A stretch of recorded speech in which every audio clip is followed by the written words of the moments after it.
Chapter number 2 start कर रहे हैं, सेकेंड ईयर फिजिक्स का। इलेक्ट्रोस्टैटिक्स नाम है इसका। बरकी सुकूनियात उर्दू में से क्या कहते हैं?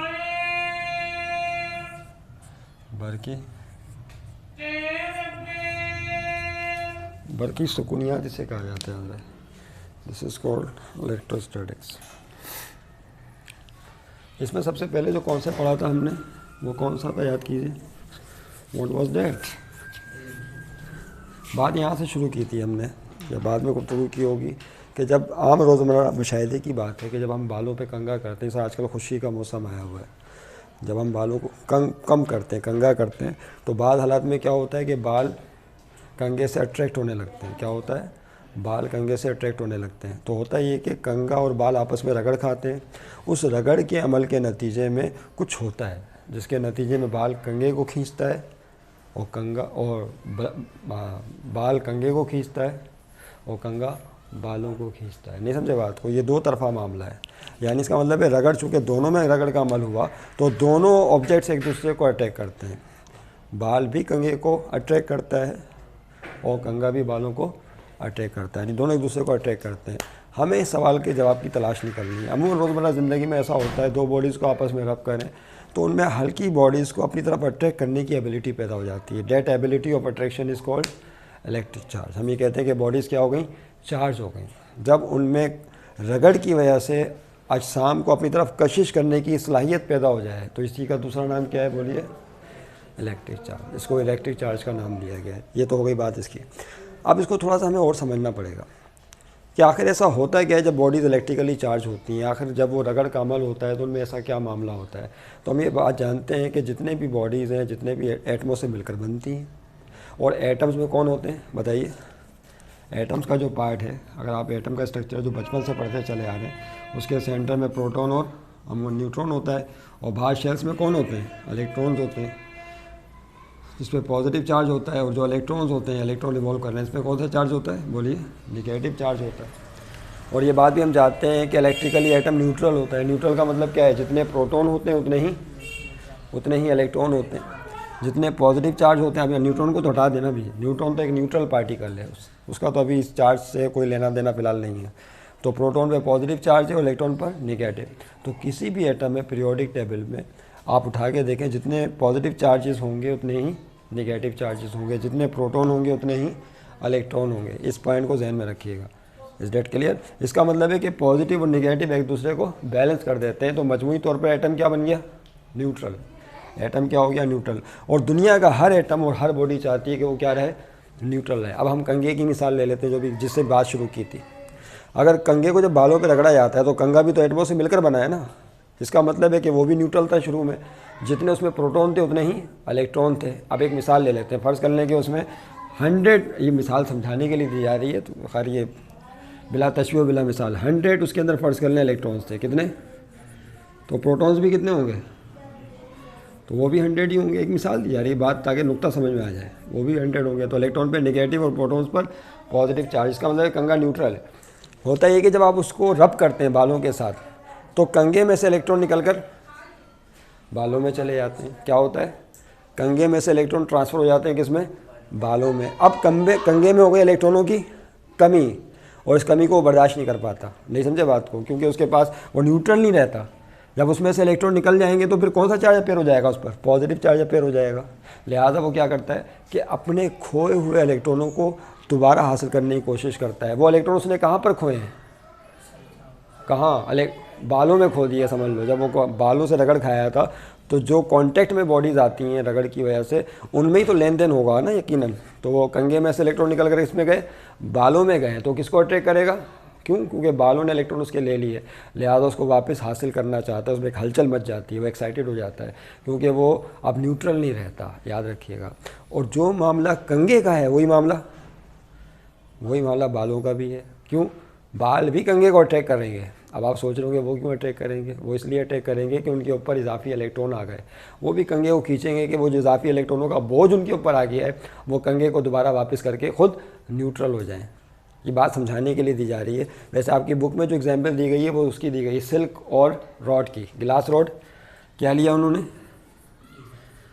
गिलास रोड देखी है आपने, इस टाइप की होती है ना गिलास रोड, ये महलूल मिलाने के लिए जो इस्तेमाल करते हैं, उसे क्या कहते हैं? गिलास रोड कहते हैं। Is that clear? वो नहीं, लैब में देखा हो, केमिस्ट्री की लैब में वो महलूल मिलाने के लिए इस्तेमाल करते हैं। ये गिलास रोड है, शीशे की सलाख है, याद रहे। और एक लिया उन्होंने सिल्क, क्या लिया?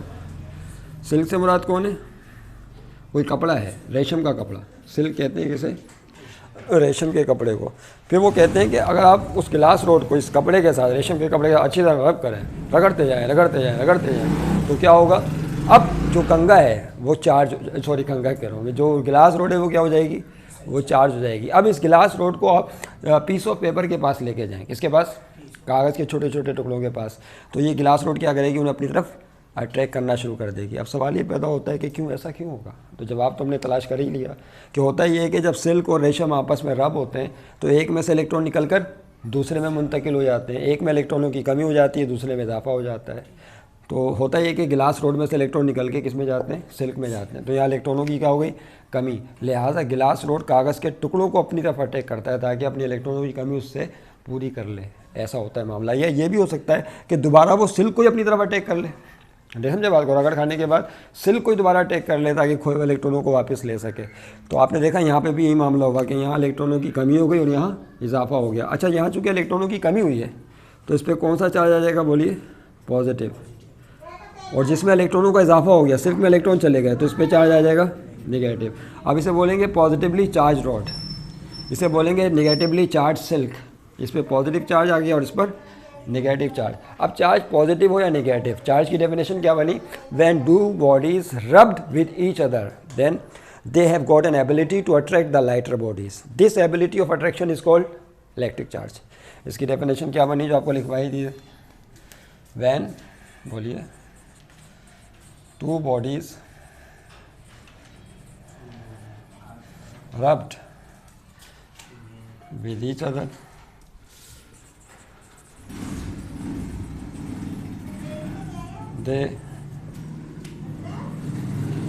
they have got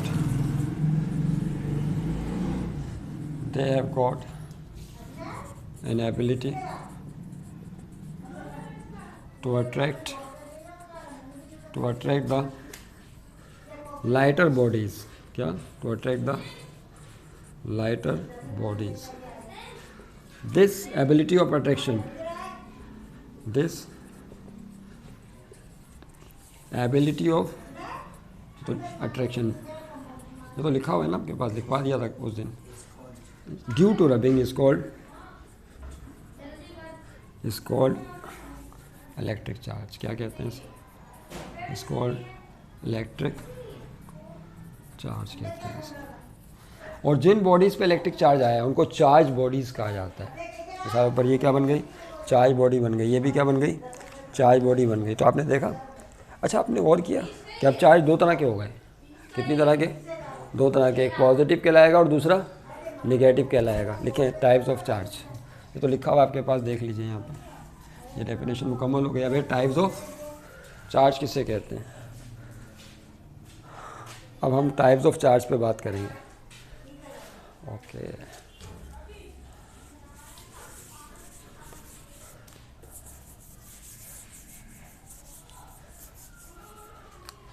क्लैरिटी होगी? बोलिए।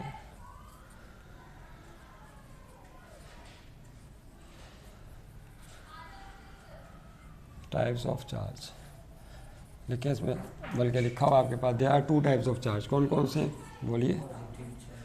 पॉजिटिव चार्ज और दूसरा कहलाता है negative charge. Second one is called negative charge. अब पॉजिटिव चार्ज कब आएगा? हेडिंग क्या हो गया अब आपकी? Positive charge.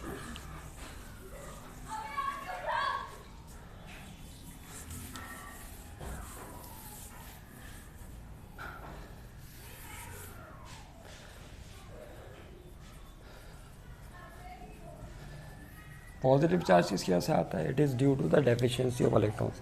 किसी बॉडी पे चार्ज तब आए जब इलेक्ट्रॉन्स कम हो जाए, रबिंग की वजह से उसमें से इलेक्ट्रॉन निकल जाए, वो इलेक्ट्रॉन खो दे, तो the charge appear, the positive charge the positive charge is appeared due to the deficiency of, क्या डेफिशिएंसी का मतलब क्या होता है? कमी। Deficiency of electrons. इसकी मिसाल आपके सामने आ गई, ये लिखी हुई है कि गिलास रोड पर कौन सा चार्ज आया? पॉजिटिव चार्ज आया। इसकी एग्जांपल आपके सामने, इसमें से इलेक्ट्रॉन निकल जाते हैं तो इसमें पॉजिटिव चार्ज आता है। तो this is positively charge rod कहलाएगी, इसे बोलेंगे positively charge rod. Is that clear? अच्छा, नेगेटिव चार्ज किससे बोलेंगे? नेगेटिव चार्ज बोलेंगे, बोलिए व्हाट इज़ नेगेटिव चार्ज? अब जाहिर है इसने इलेक्ट्रॉन खोए हैं तो किसी ने गेन भी किए होंगे। जिस तरह इस रेशम के कपड़े ने इलेक्ट्रॉन गेन कर लिए तो इस पर इलेक्ट्रॉन, इजाफी इलेक्ट्रॉन्स आ गए। तो the charge appeared on body due to the excess of electrons, तो this is called what? Negative charge. तो नेगेटिव चार्ज आता है, द नेगेटिव चार्ज, क्या? The negative charge is due to the excess of electrons, क्या? Due to the excess of electrons. ये मिसाल यहाँ पर मौजूद है, इलेक्ट्रॉनों का इजाफा हो जाए। एक्सेस का मतलब क्या होता है? इजाफा होना। उसकी वजह से चार्ज आएगा, that is called negative charge. ये टाइप्स ऑफ चार्ज हो गए भाई, दो ही टाइप के हैं, तो उसको बोलेंगे नेगेटिवली चार्ज सेल। क्या बोला जाएगा इसे? नेगेटिवली चार्ज सिल्क या क्लॉथ या कुछ भी बोल लें, चार्ज सिल्क या बॉडी भी बोल सकते हैं, negatively charge body. Is that clear? अब यहाँ पे एक सवाल आपसे पूछा था उस दिन के, इस पर पॉजिटिव चार्ज आया, उस पर क्या आया? नेगेटिव। लेकिन अगर हम एबोनॉइड रॉड को, कौन सी रॉड? इसकी मिसाल भी दी, जिस तरह ग्लास रॉड एक मटेरियल है ना, एबोनॉइड भी एक मटेरियल है। एबोनॉइड रॉड ले लें आप, एबोनॉइड रॉड, स्पेलिंग चेक कर लीजिएगा इसकी। इसको अगर फलालेन कपड़े के साथ रगड़ें, फलालेन भी एक कपड़ा है, फर कहते हैं इसको इंग्लिश में, क्या? फर, क्लॉथ। जिस तरह यहाँ पे ग्लास रॉड है और सिल्क क्लॉथ है, रेशम का कपड़ा। इस तरीके से एबोनॉइड रॉड को अगर हम फलालेन कपड़े, फर के साथ रब करें तो पता है क्या होगा? अब फलालेन कपड़े में से इलेक्ट्रॉन निकल कर एबोनॉइड रॉड में चले जाएंगे, तो इस पर नेगेटिव चार्ज आ जाएगा और इस पर, ये क्या मामला है? ये समझने वाली, उस दिन भी हमने डिस्कस किया था। ग्लास रोड पे तो पॉजिटिव चार्ज आता है, लेकिन एबोनॉइड रोड को जब फर से रगड़ते हैं तो क्या आता है? Negative charge. तो हमें कैसे पता चलेगा कि इस पर पॉजिटिव और इस पर नेगेटिव चार्ज आएगा? तो ये भी बताया था कैसे पता चलेगा। जिस बॉडी में जब आप दो बॉडीज़ को रब कर रहे हैं तो वो बॉडी जिसके यूनिट वॉल्यूम में इलेक्ट्रॉनों की तादाद ज़्यादा होगी और दूसरी बॉडी फर्ज कर लें उसके यूनिट वॉल्यूम में इलेक्ट्रॉनों की तादाद, तो इलेक्ट्रॉन हमेशा उस बॉडी से बाहर निकलेंगे जिनमें इलेक्ट्रॉनों की तादाद पर यूनिट वॉल्यूम ज़्यादा होगी, और उसमें दाखिल होंगे जिनमें पर यूनिट वॉल्यूम इलेक्ट्रॉनों की तादाद कम होगी। ये है इसके पीछे राज। नहीं समझे बात को? इसका मतलब ये हुआ कि ग्लास रोड में से इलेक्ट्रॉन निकलकर सिल्क में गए थे, इसका मतलब इसके यूनिट वॉल्यूम में इलेक्ट्रॉन, आसान लफ्ज़ों में इसमें भरमार है इलेक्ट्रॉनों की, किसके मुकाबले में? सिल्क के मुकाबले में। लिहाजा यहाँ से निकल के कहाँ जाना चाहिए इनको? यहाँ। और दूसरी तरफ जो एबोनॉइड रॉड है और दूसरी तरफ फर कपड़ा है, फर में इलेक्ट्रॉनों की तादाद बहुत ज़्यादा है, लिहाजा वहाँ से निकल के किस में चले जाते हैं? एबोनॉइड रॉड में चले जाते हैं। इसलिए इसमें नेगेटिव चार्ज आता है और इस कपड़े पर पॉजिटिव चार्ज आता है। तो ये पीछे राज है। तो जब दो बॉडीज़ को रब करेंगे तो इलेक्ट्रॉन हमेशा उसमें से निकलेंगे जिसमें तादाद ज़्यादा होगी और उसमें जाएंगे जिसमें तादाद कम होगी। एक असूल की बात बनती है। नहीं समझे बात को? तो इस पॉइंट को ध्यान में रखिएगा। अच्छा, ये बात भी डिस्कस हो गई आपसे। तो पॉजिटिव चार्ज होता है और दूसरा नेगेटिव चार्ज होता है। उसके बाद क्या पढ़ा था हमने? प्रॉपर्टीज़ ऑफ चार्ज पढ़ा। अब हेडिंग क्या होगी हमारी नेक्स्ट? Properties of charge.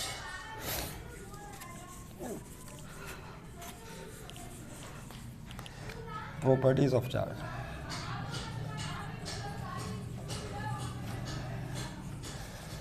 जो चार्ज, उसकी प्रॉपर्टीज़ पढ़ेंगे।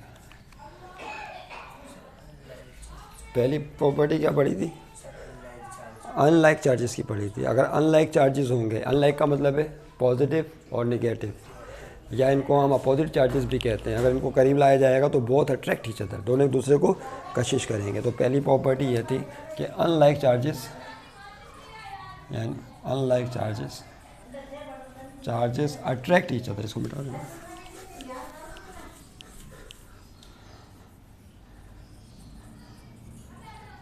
अट्रैक्ट ईच अदर, सही। यानी इसका मतलब एक पॉजिटिव चार्ज बॉडी होगी और दूसरी नेगेटिव। फर्ज कर लें इस पर पॉजिटिव चार्ज और इस पर नेगेटिव चार्ज है, तो ये अनलाइक चार्जेस हैं। अगर इनको करीब लाया जाएगा तो पॉजिटिव को इलेक्ट्रॉन चाहिए और इसके पास इलेक्ट्रॉनों का इजाफा इसने बाहर खारिज करने, तो दोनों की बन जाएगी। इसमें से इलेक्ट्रॉन निकल कर इसमें चले जाएंगे, इसमें चले जाएंगे, तो ये भी न्यूट्रल हो जाएगा और वो भी न्यूट्रल हो जाएगा। तो इसका मतलब है कि दोनों के दरमियान कशिश की कुव्वत होगी। इसको कहते हैं इलेक्ट्रिक फोर्स ऑफ अट्रैक्शन। क्या कहा जाता है? Electric force of attraction. Okay, और अगर फर्ज कर लें कि ये लाइक चार्जेस हो या लाइक चार्ज बॉडीज़ हो, लाइक यानी एक जैसी, पॉजिटिव पॉजिटिव या नेगेटिव नेगेटिव, तो like charges REPL each other. यहाँ एक लफ्ज़ आएगा रेपल, का मतलब क्या होता है? भगाना, एक दूसरे को दूर हटाना, दफ़ा करना, रेपल करना। तो like charges REPL each other, like charges एक दूसरे को भगाएंगे। मिसाल के ऊपर अगर हम पॉजिटिव चार्ज बॉडीज़ ले लें और दूसरी तरफ एक भी पॉजिटिव चार्ज बॉडी हो, अगर इनको करीब लाएं तो क्या होना चाहिए? इसके पास भी इलेक्ट्रॉनों की कमी है, इसके पास भी कमी है, दोनों एक दूसरे की कमी को पूरा नहीं कर सकते। ऑब्जर्व किया गया जब करीब लाते हैं तो दोनों एक दूसरे को, मिसाल दी थी आप मैग्नेट वाली, याद है? मकनातीस वाली मिसाल खैर से मिलती तो नहीं है, लेकिन समझने में मदद यूँ मिलती है कि बचपन में सब करते हैं। दो मकनातीस लें, मिलाएं, चिपक जाते हैं। एक की साइड चेंज करके मिलाएं तो क्या होगा? दोनों एक दूसरे को भगाएंगे नहीं, साइड पलट के मिलाते हैं तो ऐसा लगता है कोई भगा रहा है, दफ़ा की कुव्वतें लग रही हैं, लेकिन नज़र ने वो मैग्नेटिक फोर्सेस ऑफ रिपल्जन होती हैं। ये है इलेक्ट्रिक फोर्स ऑफ रिपल्जन। तो पॉजिटिव पॉजिटिव हो या नेगेटिव और नेगेटिव, उनके दरमियान भी रिपल्जन होगा। तो यहाँ क्या हो रहा है? बोलिए, अट्रैक्शन, और यहाँ क्या हो रहा है? रिपल्जन। रिपल्जन का मतलब क्या होता है? दफ़ा करना या भगाना एक दूसरे को। ये पॉइंट ध्यान में रखिएगा। दो प्रॉपर्टीज़ हो गई, तीसरी क्या थी? Is the integral multiple of the charge of an electron. किसी भी बॉडी पे जो चार्ज अच्छा, ये चार्ज आता क्यों है? ये भी हमने उस दिन डिस्कस किया था। चार्ज चाहे पॉजिटिव हो, चार्ज चाहे नेगेटिव हो, इसके आने की वजह क्या होती है चार्ज की? इलेक्ट्रॉन। कौन? इलेक्ट्रॉन। जब किसी बॉडी में से इलेक्ट्रॉन निकल जाता है तो उस पर पॉजिटिव चार्ज आता है, और जब किसी बॉडी में इलेक्ट्रॉन आ जाता है इजाफे की सूरत में तो उस पर नेगेटिव चार्ज आता है। इसका मतलब है कि चार्ज चाहे पॉजिटिव आए या नेगेटिव आए, उसकी वजह कौन बनता है? इलेक्ट्रॉन की कमी बनती है या इलेक्ट्रॉन का इजाफा बनता है। तो फंडामेंटल चार्ज कौन सा हुआ? इलेक्ट्रॉन। नहीं समझे बात को? तो ये हमने एक तीसरा पॉइंट लिखवाया था, क्या था? द फंडामेंटल चार्ज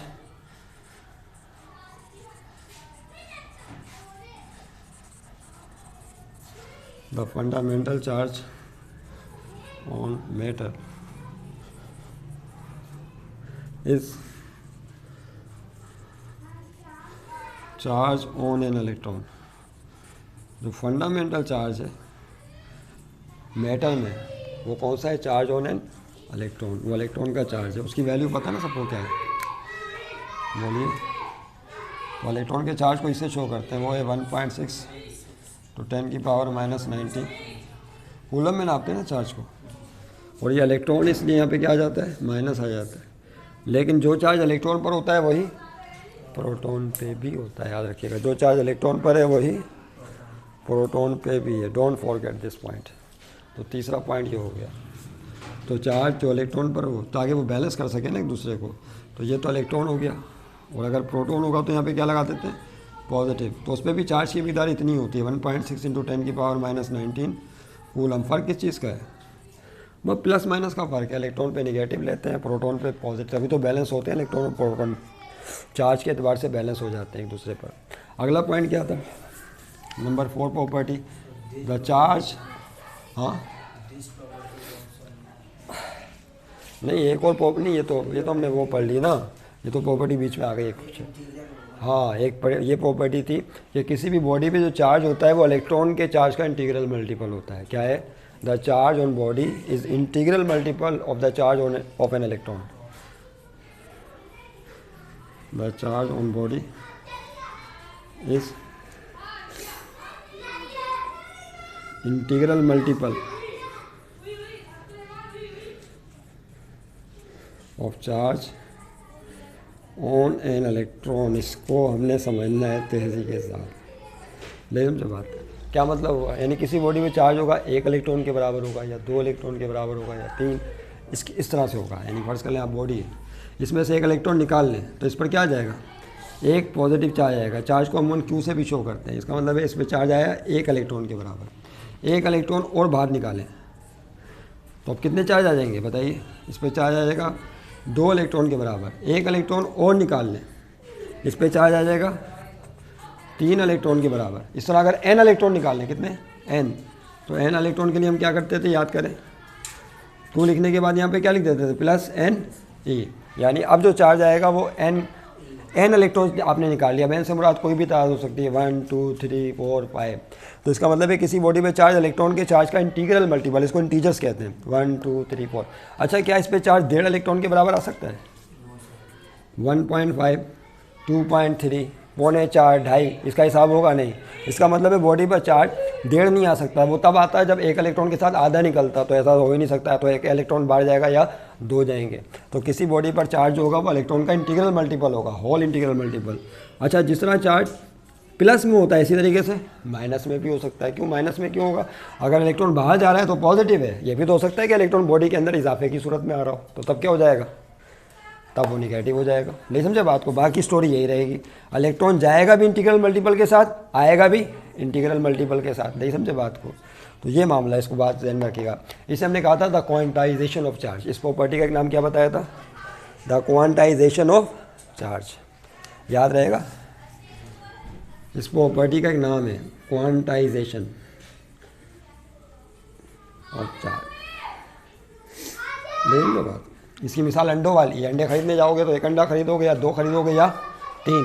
कभी मार्केट में आपने 1.5 अंडे खरीदे, यानी 1 अंडा के साथ फिर आधा अंडा भी लेना पड़ेगा तोड़ के, तो तब 1.5 बनेंगे ना। तो ऐसा तो नहीं हो सकता। जिस तरह अंडे 2.5 पौने 3 के हिसाब से नहीं आप खरीद सकते, ना बेच सकते हैं। बिल्कुल इसी तरीके से चार्ज भी पॉजिटिव हो या नेगेटिव, हमेशा वो इलेक्ट्रॉन के चार्ज का इंटीग्रल मल्टीपल होते हैं। 1.5 2.5 पौने 3 का हिसाब नहीं है। तो बस ये हमने, अब अगली वीडियो में हम डिस्कस करेंगे। अगला टॉपिक क्या था? Coulomb's law. Coulomb's law discuss करेंगे।